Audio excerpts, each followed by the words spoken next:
Qu'un enfant vient au monde, comment savoir si cet enfant réussit sa vie sur Terre?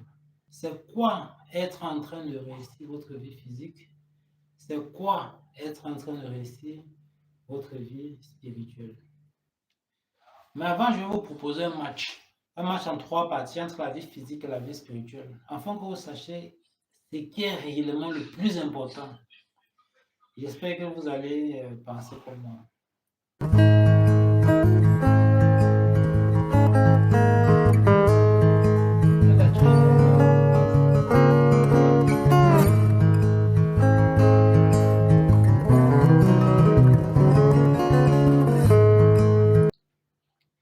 Salut, salut. Donc, je vais vous présenter ma philosophie du succès. C'est la réussite en fonction de la Bible. Parce que beaucoup de choses peuvent paraître être une réussite alors qu'en réalité, ça ne l'est pas. Votre réussite physique dépend de votre réussite spirituelle. Selon la Bible, toute personne qui vient sur Terre a 2 vies. La vie physique, la vie sur Terre, la vie spirituelle, la vie dans le monde spirituel. Nous sommes donc corps et esprit. Les questions maintenant sont de savoir, c'est quoi être en train de réussir votre vie physique? C'est quoi être en train de réussir votre vie spirituelle? J'emploie le verbe être en train de réussir parce que tant que vous respirez, vous pouvez changer votre situation. Réussir si jusqu'à présent c'était un échec, échouer même si vous étiez en train de réussir. Donc tant que nous vivons, nous avons la possibilité de changer notre situation. Que signifie donc réussir votre vie physique, votre vie sur Terre? Qu'un enfant vient au monde, comment savoir si cet enfant réussit sa vie sur Terre? C'est quand cet enfant peut se nourrir sans plus avoir besoin de ses parents. C'est quand cet enfant peut se loger sans plus avoir besoin de ses parents. C'est quand cet enfant devient utile à la société en travaillant. C'est lorsque cet enfant peut aider les autres, ses parents âgés, les membres de sa famille, les défavorisés de son environnement. C'est dès que cet enfant se marie, ensuite a lui aussi des enfants dont il s'occupe et il les protège. Là, on peut dire que cet enfant est en train de réussir sa vie sur Terre. Mais attention, il ne suffit pas d'être indépendant matériellement, mais il faut devenir indépendant en prenant un chemin juste. Par exemple, un bandit, une personne qui fait beaucoup de mal, qui est malhonnête, qui gagne son argent mais en faisant beaucoup de mal. Certaines personnes peuvent dire c'est la fin qui justifie les moyens. Je peux me permettre d'être malhonnête, de voler, d'arnaquer, si c'est pour prendre soin de ma famille. Mais cette personne malhonnête, qui bien sûr réussit sa vie physiquement, il a une maison, il a une femme, il est prospère, mais il gagne sa vie malhonnêtement, qu'est-ce qui va se passer pour cette personne? Cette personne va manquer de paix, de bonheur, de joie. Il va s'apercevoir que l'argent ne fait pas le bonheur. Il aura beau s'offrir tout le matériel et les plaisirs de la terre, il va s'apercevoir qu'il lui manque un vide, une tristesse dans son cœur que personne ne pourra combler. En plus de cela, tôt ou tard, il va aussi échouer sa vie sur terre. Il y a un proverbe qui dit ceci, 99 jours pour le voleur, un jour pour le grand patron. Et ce jour-là, c'est que tout le monde pensait que c'était bien, on s'aperçoit qu'en fait, c'était un voleur. C'est là qu'il y a un proverbe, le proverbe 14-12 dit, telle voie paraît droit à un homme, mais son issue, c'est la voie de la mort. Il ne faut pas toujours voir quelqu'un de bien et l'envier, alors que sa voie, c'est la voie de la mort, parce qu'il a pris un chemin injuste, un chemin qui n'est pas agréable à Dieu. Voilà pourquoi réussir votre vie spirituelle aussi est important. Mon artiste gospel préféré a dit quelque chose de très important. Il dit ceci, le plus important n'est pas d'être riche, mais le plus important est d'être heureux avec cette richesse. Donc il est impossible d'être heureux avec de l'argent sale, l'argent Ça, c'est l'argent interdit par Dieu. Bon, que signifie donc réussir notre vie spirituelle? Comment savoir qu'une personne est en train de réussir sa vie spirituelle? Là, je vais donner 5 points. Hein? C'est quand cette personne s'est convertie, il a quitté le mal, il a pris la décision de faire le bien, l'honnêteté et la vérité deviennent son partage. C'est quand cette personne est remplie de la présence de l'Esprit de Dieu, il a la paix, la joie, le bonheur. Cette personne possède le fruit du Saint-Esprit, l'amour. C'est quand cette personne est revêtue du Saint-Esprit, cette personne opère dans les dons et les talents que Dieu lui a donnés.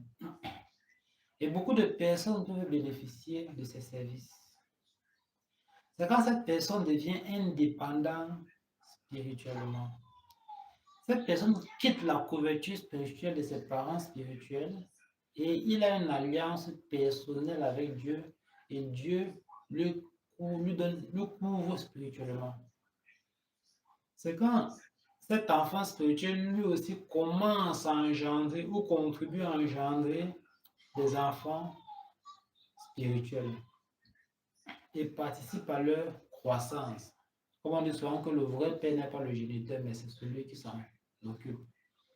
Maintenant, je vais prendre l'exemple du peuple d'Israël qui est en esclavage en Égypte. Donc, le peuple d'Israël était en captivité en Égypte, ils étaient comme en prison. Ils souhaitaient de tout leur cœur atteindre l'indépendance physique, l'indépendance spirituelle, mais ils étaient prisonniers des Égyptiens. Pour manger, ils avaient besoin de l'Égypte, pour se vêtir, ils avaient besoin de l'Égypte, pour aller louer Dieu, ils avaient besoin de l'autorisation de l'Égypte. Voilà. Ils ne connaissent pas ce qu'on appelle les vacances parce que eux, leur emploi de temps était fixé par les Égyptiens et les Égyptiens les exploitaient à fond. Alors, le peuple de Dieu n'avait ni paix ni joie, ils étaient malheureux parce qu'on te force à travailler plus de 14 heures par jour, on te donne juste un peu de pain, c'est très mauvais. Donc, ils étaient prisonniers physiquement et spirituellement. Peu importe les dons et les talents qu'une personne pouvait avoir, on s'en fout de ça. Tu es un esclave. Tout pour toi, c'est de construire les maisons. Peu importe si Dieu a fait de toi un grand footballeur, un grand évangéliste, un grand ceci, on a éteint leurs dons. Ils étaient donc prisonniers. Le peuple d'Israël en Égypte représente une personne adulte physiquement, qui n'a ni réussi sa vie spirituelle, ni réussi sa vie physique. Alors Dieu a promis de les rendre indépendants de l'Égypte. Pour cela, ils ont traversé 3 grandes étapes. Ce sont les étapes dont je vais partager avec vous dans cette chaîne YouTube. Donc, la première étape, c'était de sortir de l'Égypte. Et voilà pourquoi nous allons parler de la nouvelle naissance. Dieu ne pouvait pas les bénir en Égypte. Il fallait qu'ils sortent de l'Égypte. Dans la nouvelle alliance, ça se traduit par la nouvelle naissance. Ensuite, il fallait qu'ils traversent le désert. Donc là, je vais parler de la plénitude du Saint-Esprit.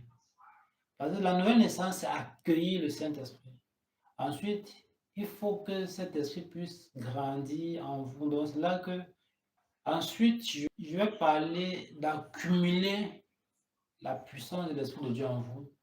Après avoir accumulé la puissance de l'Esprit de Dieu en vous, il faut maintenant libérer cette puissance. C'est en libérant cette puissance que quoi? Que vous commencez à voir des choses. Que Dieu commence à vous bénir concrètement, réellement, palpablement. Vous pouvez voir vos bénédictions. Voilà pourquoi beaucoup de gens peuvent être nés de nouveau, mais Dieu est comme si Dieu n'agissait pas.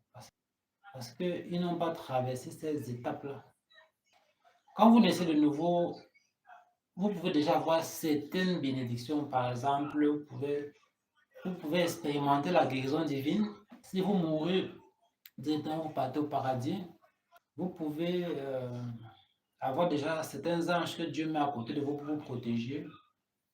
Mais pour avoir d'autres bénédictions, il faut devenir mature, il faut devenir adulte. Il faut proposer un match en 3 parties entre la vie physique et la vie spirituelle, afin que vous sachiez ce qui est réellement le plus important. J'espère que vous allez penser comme moi. Donc, c'est un match en 3 mi-temps. Premier mi-temps, la durée de vie sur Terre. Votre vie physique va durer maximum, si Dieu vous fait grâce, 120 ans. La Bible dans Genèse 6, verset 3 déclare ceci. Alors l'Éternel dit, mon esprit ne restera pas toujours dans l'homme, car celui-ci n'est que chair et ses jours seront de 120 ans. Et votre vie spirituelle va durer éternellement après votre mort. La Bible enseigne, et après votre mort, vous allez vivre éternellement. La Bible déclare, nous savons en effet que si cette tente, ce corps où nous habitons sur cette terre est détruit, nous avons dans le ciel un édifice qui est l'ouvrage de Dieu, une demeure éternelle qui n'a pas été faite de main d'homme. C'est l'apôtre Paul qui le dit. Donc, entre 120 ans et l'éternité, choisissez. Bon, je me rappelle, quand je regardais Mortal Kombat, un film où le but des gens, c'est de rechercher la vie éternelle. La Bible promet la vie éternelle, mais pas sur terre, la vie éternelle après votre mort. Bien sûr, moi, je choisis la vie éternelle. Non pas que la vie physique est importante, c'est important, mais s'il faut choisir entre les deux, je préfère donc la vie éternelle. Donc on peut dire que la vie spirituelle, 1, la vie physique, 0. Les deux sont importants, mais s'il faut choisir le plus important, 120 ans l'éternité, je préfère choisir l'éternité. 1-0, la vie spirituelle même. Ok, deuxième mi-temps. Le plus important entre la vie physique et la vie spirituelle. Voyez ce que Jésus a dit à propos de Judas. Dans Matthieu 26, verset 24. Jésus dit, il vaut mieux pour cet homme qui ne fut pas né. Il vaut mieux pour celui-là qui va me vendre que mieux il ne naissait pas. Mieux il ne sortait pas du ventre de sa mère. Mieux ses parents ne l'engendraient pas. Donc mieux il n'existait pas. Pourquoi? Jésus peut dire une telle chose. Parce que Judas Iscariote allait aller en enfer. Puisqu'il s'est donné la mort par pendaison. Se donner la mort est un meurtre. Et comme c'est lui-même qui s'est donné la mort, il n'a pas le temps de se repentir, de se convertir. Ainsi, d'après Jésus, ça ne sert à rien de sortir du ventre de sa mère. C'est pour vivre et aller en enfer à la fin de sa vie. Je n'ai pas encore interprété ça ainsi. Ça ne sert à rien de devenir riche sur terre si cette richesse vous fait aller en enfer après votre mort. Comme cela fut le cas de Judas Iscariote. La richesse est importante, mais si cette richesse vous corrompt pour vous amener en enfer, mieux. Là, on peut dire que la vie spirituelle mène 2-0. Jésus a encore dit ceci. Et que sert-il à un homme de gagner tout le monde s'il perd son âme? Il n'y a pas de problème à gagner le monde. Dieu vous donne le monde. Mais que sert-il de gagner le monde si vous perdez votre âme? Que sert-il à devenir millionnaire si vous perdez votre âme? Ça ne sert à rien. Dans la vie spirituelle, mène 2-0. Donc, dans la vie, il faut rechercher ces choses à condition de ne pas perdre votre âme. Voilà ma philosophie de la réussite, c'est la philosophie de la Bible. On a fait 2000 ans et la vie spirituelle a gagné. Désormais, vous savez selon la Bible que votre vie physique s'arrête sur terre, mais que votre vie spirituelle continue et ne finit jamais. Vous vivez, après vous mourrez, mais votre esprit vit éternellement. Soit votre esprit vit éternellement au paradis auprès de Dieu, soit votre esprit vit éternellement en enfer, dans la géhenne. Matthieu 6, verset 20 déclare, mais amassez-vous des trésors dans le ciel, où la teigne et la rouille ne détruisent point, et où les voleurs ne percent ni ne dérobent. Matthieu 6, verset 20. Donc, selon son verset biblique, soit vous avez des trésors au ciel, soit vous n'avez aucun trésor au ciel. C'est la vie que vous menez aujourd'hui. Puisque les richesses spirituelles, les trésors au ciel s'amassent pendant votre vie, sur terre. Donc ça veut dire que nous, après votre mort, vous serez riche, mais vous serez pauvre. Donc, la richesse spirituelle, c'est comme un compte épargne. Une personne se souciant de sa vieillesse peut dire que bon, moi je veux un compte épargne, comme ça dans ma vieillesse, je ne vais pas trop souffrir, je ne vais pas trop déranger mes enfants. Il y a aussi ce qu'on appelle un compte épargne spirituelle. Pour qu'après votre mort, vous ne souffrez pas. Il y a un compte épargne pour la retraite, un compte épargne pour votre mort. Voilà pourquoi Jésus-Christ a dit à ces gars, vends tout ce que tu as dans le pauvre et tu auras un trésor au ciel. Il voulait te le mettre parfait. Jésus-Christ lui a dit cela. J'ai rencontré un très grand homme de Dieu. Quand il avait dit quelque chose qui m'a vraiment marqué. Il a dit, la grandeur d'un homme n'est pas ce qu'il est sur la terre, mais c'est ce qui sera dans l'éternité. Waouh! Il s'appelle le révérend Paul Zam. Donc j'ai écrit ça, ça m'a trop marqué que mais, la grandeur d'un homme n'est pas ce qu'il est sur la terre, ce qui sera dans l'éternité. Ça veut dire que dans l'éternité, il y aura des petits, il y aura des grands. Donc il y a des choses que nous devons déjà commencer à penser. Penser à notre vieillesse, bien sûr. Penser aussi à l'éternité, il faut aussi penser à l'éternité. Vous serez vieux, ce qui est sûr. Vous allez mourir, ce qui est sûr. Qu'est-ce qui va se passer quand vous serez vieux? Il faut déjà créer un compte épargne. Qu'est-ce qui va se passer quand vous allez mourir? Il faut aussi créer un compte épargne. C'est de ça qu'il est question. Donc, nous, les hommes, nous jugeons les personnes importantes en fonction de leur compte bancaire physique, alors que Dieu juge les hommes selon leur compte bancaire spirituel. Donc, je vous pose une question. Entre accumuler les richesses en banque, où vous allez vivre 120 ans illicés sur terre, où les voleurs peuvent voler, où les termites peuvent ronger, ou alors accumuler des richesses que vous avez commencé à utiliser sur terre, parce que quand vous accumulez les richesses spirituelles, vous avez la grâce, la faveur divine dans votre vie. Et cette grâce et cette faveur divine continuent à vous poursuivre même après votre mort. Entre accumuler alors ces richesses spirituelles qui va vous servir non seulement sur la terre et qui va continuer à vous servir pendant votre éternité après votre mort. Que préférez-vous?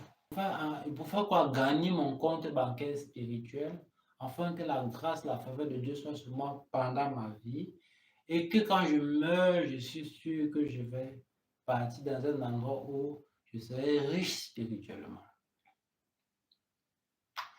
Voilà pourquoi j'avais une révélation de Dieu que l'éternité, la mort d'une personne sera comme s'il arrive dans un nouveau pays, il arrive à l'aéroport, d'autres personnes, ceux qui vont passer en affaires, on les chasse, on leur dit que non, vous êtes venu peut-être dealer la drogue, vous êtes venu faire le faux, vos papiers ne sont pas bien, on les emprisonne, ou alors on les renvoie où ils sont revenus, alors on les emprisonne. Et d'autres personnes qui sont sauvées, mais qui n'ont pas fait grand effort dans la vie pour pouvoir servir Dieu, ils sont à l'aéroport, ils vont sortir de l'aéroport, marcher à pied, personne ne les attend, ils vont aller se débrouiller dans une petite maisonnette, mais il y aura d'autres qui sont vraiment sacrifiés, qui ont vraiment vécu pour l'éternité, préparé leur éternité. Ils auront une limousine qui les attend. À l'aéroport, il y aura des gens qui les attendent avec leur nom, avec une pancarte qui tient comme ça. Est-ce que c'est vous, monsieur tel, tel, tel, tel, qu'ils arrivent, on les accueille, on les met dans leur limousine et on les amène dans leur villa. Il y a beaucoup de gens sur cette terre qui ne sont pas très, très riches et ils vont mourir au ciel dans l'éternité, seront très riches, seront dans des villas. Et des gens qui sont dans des villas aujourd'hui sur la terre, mais qu'ils vont mourir, ils vont manquer de tout. Donc on peut dire que la vie spirituelle, c'est gagne encore, ça fait 3-0. Maintenant, est-ce que cela signifie que vous devez vivre une vie misérable sur terre pour accumuler les trésors au ciel? Non, absolument pas. Au contraire, je vais même, dans cette série de vidéos que je vais vous proposer sur cette chaîne, je vais vous démontrer que quoi? Que réussir votre vie spirituelle entraîne automatiquement la réussite de votre vie sur terre. Parce que Dieu, c'est le Dieu de l'abondance. Et plus vous êtes riche abondamment spirituellement, cette richesse se manifeste physiquement. Voilà pourquoi 3 Jean 1, verset 2 dit ceci. Bien-aimé, je souhaite que tu prospères à tous égards et sois en bonne santé comme prospère l'état de ton âme. Ce verset biblique signifie encore, je paraphrase, bien-aimé, je désire que tu puisses devenir aussi riche sur terre que tu désires, mais seulement si tu as la maturité spirituelle pour pouvoir gérer cette richesse. Donc, il n'y a pas de problème à être riche avec Dieu. Il faut seulement avoir la maturité spirituelle de gérer cette richesse. Donc, je vais conclure et je vais vous donner les objectifs de cette chaîne YouTube. Qu'après votre mort, vous puissiez vivre votre vie éternelle au ciel. Il ne faut pas perdre le salut. Qu'est-ce qui va vous arriver tout de suite là si vous mourrez? Il faut garantir votre place au ciel. C'est le but de cette chaîne. Que vous puissiez avoir la paix, la joie, le bonheur en abondance pendant votre pèlerinage sur la terre. Et que vous puissiez jouir de la vie sur terre. On parle du ciel, mais pour l'instant, nous sommes sur la terre. Donc, je vais vous procurer les enseignements pour pouvoir avoir la paix et la joie sur terre. Le truc, c'est d'avoir le Saint-Esprit. Quand le Saint-Esprit est là, il y a la joie. Quand le Saint-Esprit part, la joie part avec lui. Donc, je vais vous montrer comment faire pour que le Saint-Esprit de Dieu soit toujours là. Il y a certaines choses quand vous faites, il est là. Certaines choses quand vous faites, il n'est pas là. Troisième promesse, alors que vous ne partez pas au paradis bras ballants. Premièrement, partir au paradis. Deuxièmement, accumuler les richesses spirituelles. Afin que vous partez au paradis, vous soyez un grand dans le royaume de Dieu. Quatrième, que durant votre pèlerinage sur terre, que vous ayez une famille, un travail et vous puissiez vous occuper d'eux. Comme la Bible dit, depuis la création du monde, voilà, tu quitteras ton père et ta mère, tu t'attacheras à ta femme, voilà, tu fonderas ta part de famille et bien sûr, vous allez vivre dans l'abondance, la prospérité, vous allez manquer de rien. C'est une promesse très, très importante. Alors que par la grâce de Dieu, vous vivez assez longtemps pour voir vos enfants et les enfants de vos enfants. C'est ce que moi je veux pour moi. Et c'est ce que moi je veux pour vous. Donc, et enfin, que vous puissiez développer les dons, les talents que Dieu a mis en vous. Parce que le don ne suffit pas. Il faut protéger le don. Il faut garder le don. Moi, j'ai fait certaines choses qui n'ont pas marché parce que mon don n'était pas protégé. Il faut protéger le don. Il faut faire certaines choses. Parce que Dieu, c'est un Dieu d'alliance. Ce don, c'est Dieu qui vous l'a donné. Et si vous voulez l'utiliser, il faut que vous voyez le Dieu d'alliance. Et vous faites ce qu'il vous dit de faire pour qu'il protège et garde votre don. Afin que vous soyez ce que vous voulez être.